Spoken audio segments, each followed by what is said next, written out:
करत आहेत। अजित पवारांचा जनता दरबार भरवण्यात येणार आहे। अजित पवारांच्या निवासस्थानी जनता दरबाराचं आयोजन करण्यात आलंय।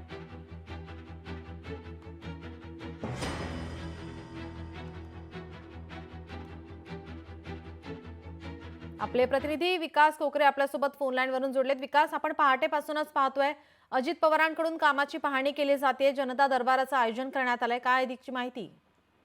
खरं तर नीलम, अजित पवार हे खरं तर आपल्या कामासाठी राज्यभर ओळखले जातात आणि गेल्या 2-3 दिवसापासून आपण पाहतोय की अजित पवार बीडमध्ये देखील भल्या पहाटे 5 वाजता त्या ठिकाणी विकास कामांच्या पाहणीसाठी गेले होते। त्यानंतर काल देखील पुण्याच्या हिंजवडी परिसरात असेल अनेक ठिकाणी त्या ठिकाणी पाहणी केली आणि आज अजित पवार बारामतीमध्ये दाखल झालेत। सकाळी पहाटे 5 वाजल्यापासून उपमुख्यमंत्री अजित पवारांनी बारामती शहरामध्ये सुरू असलेल्या विविध विकास कामांची त्या ठिकाणी पाहणी केली आणि अजित पवारांचं एक वैशिष्ट्य हे पाहणी करताना या कामामध्ये जर चूक आढळली तर त्या चूक त्या ठिकाणी अजित पवार हे अधिकारी तात्काळ त्या ठिकाणी दाखवून देतात आणि अधिकारी देखील अजित पवारांच्या दौऱ्यामध्ये असल्यानं याने जी काही विकास कामं आहेत या विकास कामावरती बारीक अतिशय काटेकोरपणे लक्ष हे अजित पवारांचं पाहायला मिळतं। यानंतर आता अजित पवार हे विकास कामांची पाहणी करून आता सहयोग या ठिकाणी दाखल झालेले आहेत। या ठिकाणी आता बारामती तालुक्यातील आसपासच्या परिसरातील जे नागरिक आहेत हे आपापल्या समस्या घेऊन अजित पवारांच्या जनता दरबारात येतात आणि यानंतर या जनता दरबारमध्ये अजित पवार हे सातत्यानं अनेक वर्षांपासून त्यांचा जो नित्यक्रम आहे त्याप्रमाणे प्रश्न सोडवत असतात। थोड्याच वेळात त्या ठिकाणी अजित पवारांच्या उपस्थितीत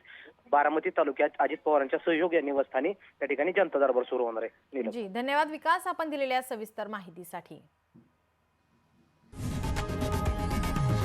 लोकशाही मराठी ऐका, पहा, जागरूक रहा।